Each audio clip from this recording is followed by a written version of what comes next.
All right, Algebra 1 students, this is our linear inequalities and equations. It was supposed to be equations and inequalities, but I started saying in first.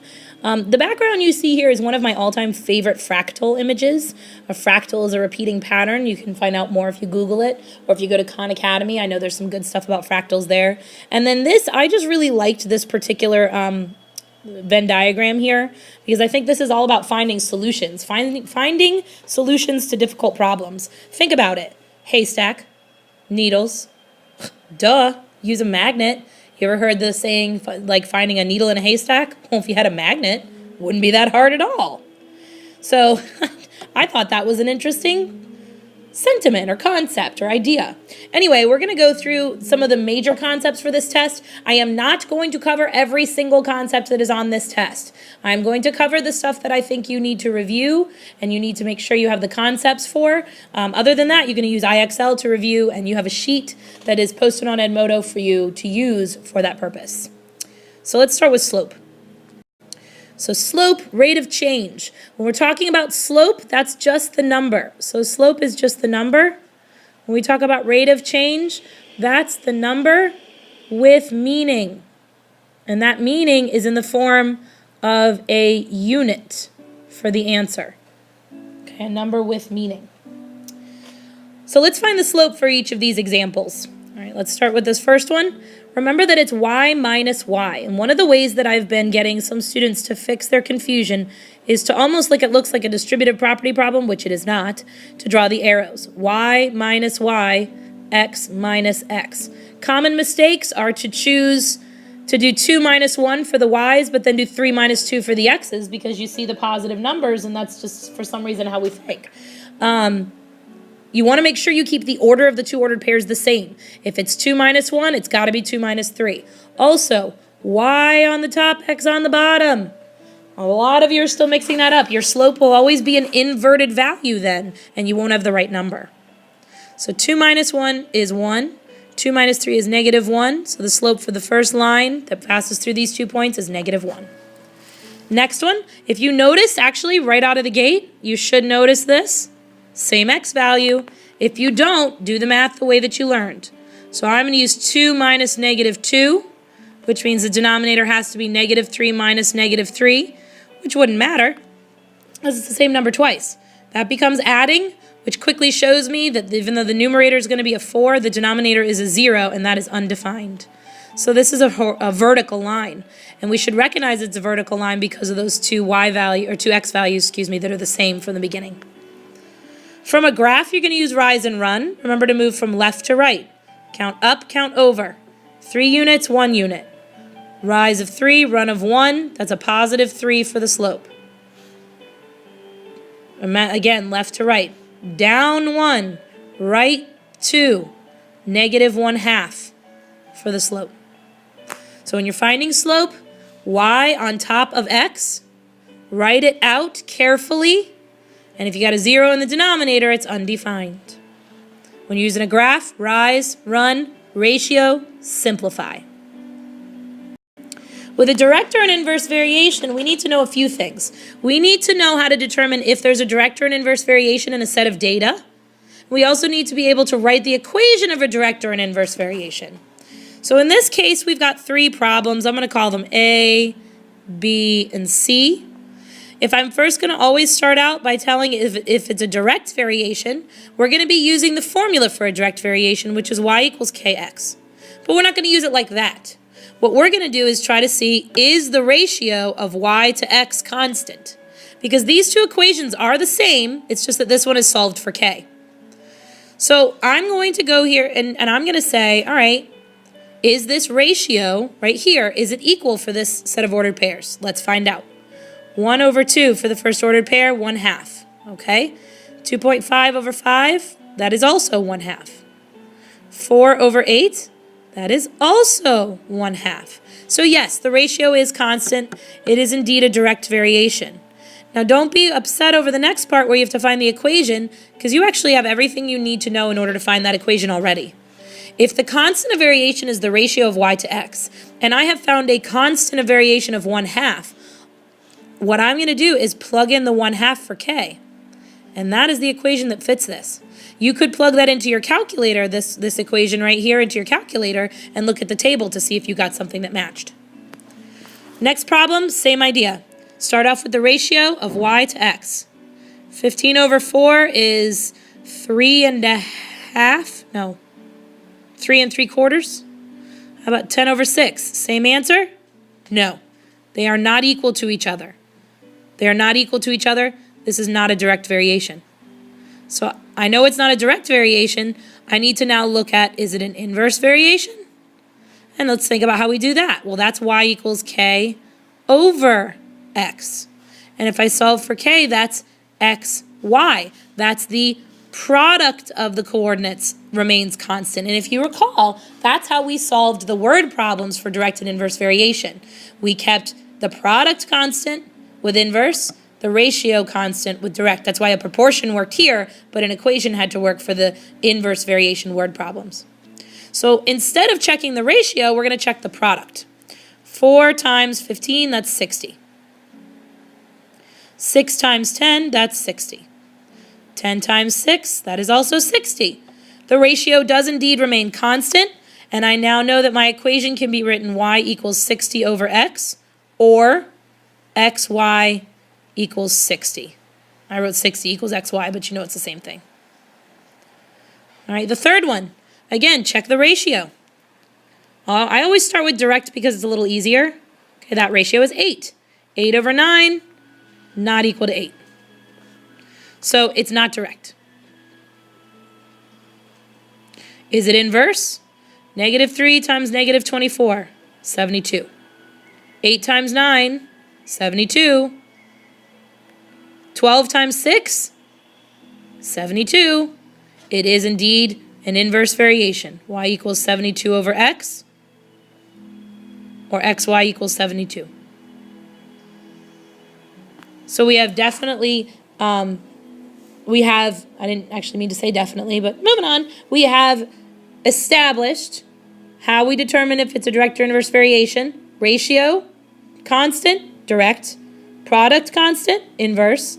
And then once you have checked that, you have the constant of variation once you confirm what it is, and you just plug it in the equation. Writing the equation of a line when you have 2 points on the line. Okay, so this takes a little bit of time. Let's start with the first one. We're going to start off by finding the slope of our line. So that's the rule we learned. First, I need a slope. So 4 minus -1 over -2 minus 3. Keep the order the same between the two. That's 5 over -5, which is equal to -1, and that's my slope. We next learn to use point-slope form. Now, the key to using point-slope form is 2 things. 1, knowing what to plug in and what to leave there, and 2, writing it down every time you use it because you'll retain it better. I have my formula written down. I know my slope. And now I got to decide what else do I plug in. Well, it doesn't matter which ordered pair I plug in, but the y has to stay a y and the x has to stay an x. It's the ones, the x1, y1, that we plug in a point for. Y minus 4 equals -1 times the quantity, x minus -2. Solve for y, and we'll be through finding the equation in slope-intercept form, which is the most convenient form of a linear equation. I'm going to distribute. So I have y minus 4 still is -x minus 2. Be careful with your signs. Add 4 to each side. Y equals -x plus 2. Now I'm not going to do this one, but you're more than welcome to do it on your own and ask me about it if you want. Over here, same idea. We need the slope and we need the y-intercept. We'll talk about finding x and y-intercepts in a minute, but still we're going to be writing the equation of the line. So the y-intercept, that's easy. That's 1. Oh, not -1, just 1. The m, on the other hand, I'm going to have to either calculate or figure out rise and run. Well, there's the rise, there's the run. So up to right 3, my slope is 3/2. So I have y equals 3/2 x. No, it's not. How many of you are going to pause your video and tell me I made a terrible mistake? My slope's not 3/2. That's upside down. My slope is 2/3. Rise of 2, run of 3, 2 thirds. Come on, LeCompte, get it together. So y equals 2/3 x plus 1. Now, when we talk about finding x and y intercepts, we're going to take our equation, if we have an equation, and remember that you plug in x of 0 to find your y-intercept, and you plug in a y of 0 to find your x-intercept. Now, we're going to look at an example in a second where we'll do that with a different problem, but and we'll talk about the significance of those intercepts. All right, so a real-world problem, also known as a word problem. You start a pet grooming service, you spend $30 on supplies, and you want to charge $5 each to groom a pet. Write the equation to relate your profit, y, to the number of pets you groom. So, we spent $30 on supplies, which means that we are starting off at negative 30 in our equation. We're going to charge $5 each pet, and x is the number of pets. So we're going to make 5x dollars, but we have to subtract that 30 because you spent $30 on supplies. My guess would be clippers and leashes and treats and all kinds of things you would use when you're grooming a dog, which sounds like a horrible job to me. I would hate it, every second of it. I like to play with them, but I wouldn't like to groom them and cut their fur and their nails and them.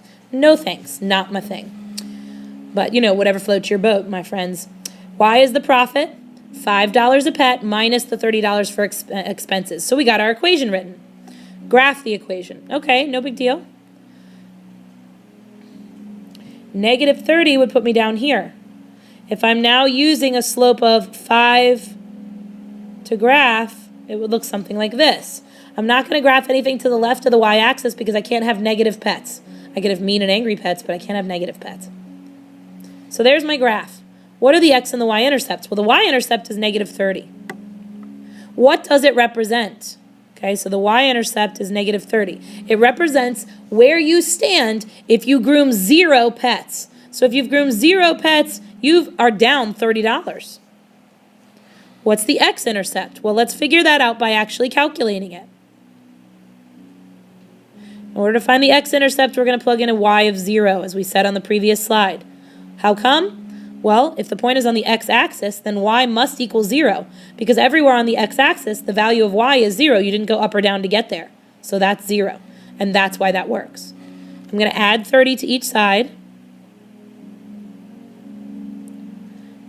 6. So the x-intercept is 6. What does the x-intercept represent?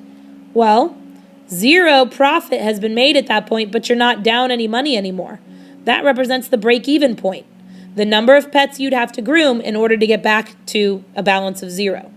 So because you spent $30, 5 times 30 is 30, 30 minus 30 is 0. Once you've groomed 6 pets, you have at least broken even. You got to groom more than 6 pets to make any money. All right, last slide is linear inequalities.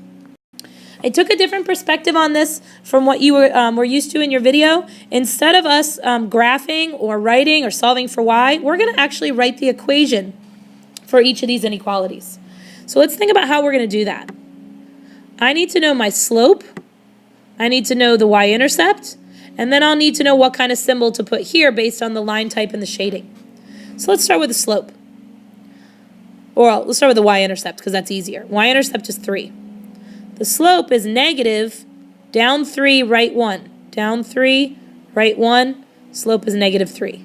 So if I'm talking about just this red line, that's the equation y equals negative 3x plus 3. Now I got to think about the line type and above, shading above the line. So remember what we talked about. This is above because you would go up from the line. This is below because you'd go down from the line. So this would be a less than, this would be a greater than. So we know it's at least y is greater than negative 3x plus 3.